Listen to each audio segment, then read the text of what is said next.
మొట్టమొదటి విషయం ఏమంటే ఇంకో దేశంలోనైతే కాళేశ్వరం లాంటి ప్రాజెక్టు కనుక ఏదన్నా ఒక రాష్ట్ర ప్రభుత్వం గాని ఆ దేశం గాని కట్టింటే దాన్ని కీర్తించేవారు, దాని కీర్తిని అజరామరంగా శాశ్వతంగా నిలిచిపోయేలాగా చేసేవాళ్ళు. ఎందుకంటే ఒక 45 లక్షల ఎకరాలకు నీళ్లిచ్చే ప్రాజెక్టు 4 ఏళ్ల కాలంలో ఈ దేశంలో ఒక రికార్డు సమయంలో కడితే ఇంకో దేశంలోనైతే దాన్ని గొప్పగా కీర్తించేవారు, శ్లాఘించేవారు.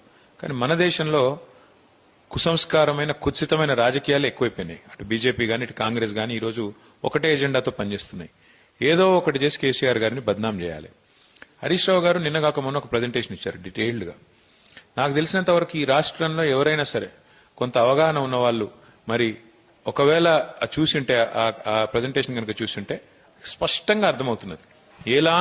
ఎలాంటి అపవాదులకు కానీ ఎలాంటి అనుమానాలకు కానీ తావు ఇవ్వకుండా ఎవరికైనా ఏమైనా అనుమానాలున్నా ఏమైనా అభిప్రాయాలున్నా వాటిని మార్చుకునే విధంగా సవివరంగా వివరణాత్మకంగా పూర్తి స్థాయిలో అరటిపండు ఒలిచి నోట్లో పెట్టినంత ఈజీగా హరీష్ రావు గారు మరి ఈ కాళేశ్వరం ప్రాజెక్టు గురించి వివరణ ఇచ్చారు. అది కేబినెట్ ఆమోదంతో రాష్ట్ర ప్రభుత్వం తీసుకున్న ప్రాజెక్టు తప్ప ఎవరో వ్యక్తో ఒక ఇండివిజువల్ తీసుకున్న నిర్ణయం కాదు.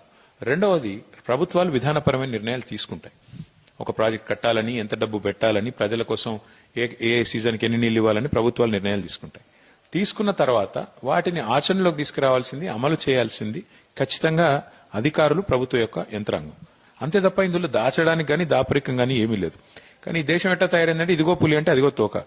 మేడిగడ్డ మీద ఏదో జరిగిపోయింది అని ఒక ఆయన అనగానే లే జరిగిపోయింది నిజమైన ఇంకొక ఆయన. బీజేపీ కాంగ్రెస్ ఇవాళ దున్నపోతు ఇనింది అంటే దుడ్డను కట్టేమన్నట్టు ఒకరినొకరు రాజకీయ ప్రయోజనాలు ఎక్కువైపోయి ఒకరినొకరు ఇవాళ కాపాడుకునే ప్రయత్నం చేస్తా ఉన్నారు. వాస్తవం ఏమి అంటే ఇవాళ స్పష్టంగా కాళేశ్వరం వల్ల వచ్చిన ఫలితాలు ప్రజల అనుభవంలో ఉన్నాయి. కాళేశ్వరం వల్ల ఈ రోజు ఎంత వ్యవసాయ విస్తీర్ణం జరిగింది, ఎంత పంటల దిగుబడి పెరిగింది, ఇవన్నీ కూడా ప్రజల ముందున్నాయి. కాబట్టి మొన్న ఈటెల రాజేందర్ గారు చెప్పింది కూడా భిన్నంగా ఏం చెప్పలేదు. ఇది కేబినెట్ నిర్ణయం అని చెప్పారు. Yes, it is a collective decision of the cabinet. Every member of the cabinet was involved in the decision. రెండవది, ఏ అవకతవకలు కానీ ఏ తప్పులు కానీ జరగలేదు. ముమ్మాటికి ఈరోజు హరీష్ రావు గారు కూడా అదే కమిషన్ ముందు చెప్తారు. కేసీఆర్ గారికి కూడా నోటీసులు ఇవ్వడం జరిగింది. ఆయనకు ఉండే అవగాహన ఇంకో కంట్రీలో అయితే ఇంకో కంట్రీలో అయితే కేసీఆర్ లాంటి నాయకుడికి ఒక సమున్నతమైన పురస్కారం ఇచ్చేవాళ్ళు. ఇంత పెద్ద ప్రాజెక్ట్ ఇంత వేగంగా కట్టినందుకు 4 ఏళ్ల కాలంలో ఒక ప్రభుత్వం భారతదేశంలో ప్రాజెక్టులు కట్టడం అనేది అసాధారణం. ఒక బాక్రానంగల్ తీసుకున్నా, నాగార్జున సాగర్ తీసుకున్నా, ఎస్ఆర్ఎస్పీ తీసుకున్నా, నర్మదా తీసుకున్నా దశాబ్దాలు కట్టారు. అదే మరి కేసీఆర్ గారి ప్రభుత్వం చాలా వేగంగా 4 ఏళ్ల కాలంలో ఇంత పెద్ద ప్రాజెక్ట్ కడితే ఇంకో దేశంలో అయితే వారికి గొప్ప పురస్కారాలు ఇచ్చేది. కానీ మన దేశంలో ఇచ్చే పురస్కారాలు ఏంటంటే కమిషన్లు, నోటీసులు, ఎంక్వైరీల పేరిట వేధింపులు. కానీ వీటికి భయపడి తాటాకు చెప్పులకు భయపడే వాళ్ళు ఎవరు కూడా ఇక్కడ లేరు. ముమ్మాటికి అన్నిటికీ కూడా ఇవాళ హరీష్ రావు గారు సవివరంగా చెప్తారు. నిజంగా నాకు తెలిసినంత వరకు ఎల్లుండి కేసీఆర్ గారిని అడిగేదానికి కూడా ఏమి ఉండదు కమిషన్ దగ్గర. అట్లాంటి వివరణాత్మకంగా ఈరోజు హరీష్ రావు గారిది పూర్తి స్థాయిలో వారి మీటింగ్ ఉంటుంది. కాబట్టి ఇదో పెద్ద విషయమే కాదు నన్ను అడిగితే. ఇది ఒక సింపుల్ చిన్న ఒక ఇరిటేషన్ మాకు క్రియేట్ చేయడానికి, బద్నాం చేయడానికి ప్రజల దృష్టిలో. ఎందుకంటే ఫెయిల్ అయ్యారు. అటర్ ఫ్లాప్ గవర్నమెంట్ ఇది. 420 హామీలు ఇచ్చి అధికారంలోకి వచ్చారు.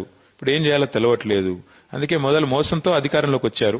తర్వాత విధ్వంసకరమైన ఆలోచనలతో రాష్ట్రాన్ని సర్వనాశనం చేసే ప్రయత్నం చేస్తున్నారు. మూడవది, మీడియా మేనేజ్మెంట్ తో దృష్టి మళ్లించి ప్రజల్ని ఏదో ఒక రకంగా మభ్యపెట్టి కాలం గడుపుదాం, టైంపాస్ చేద్దామనే ప్రయత్నం ఇటు రేవంత్ రెడ్డి గారు, అటు పైన ఉండే కేంద్ర ప్రభుత్వంలో మోడీ గారు చేస్తున్నారు తప్ప ఇంకోటి ఏమీ లేదు.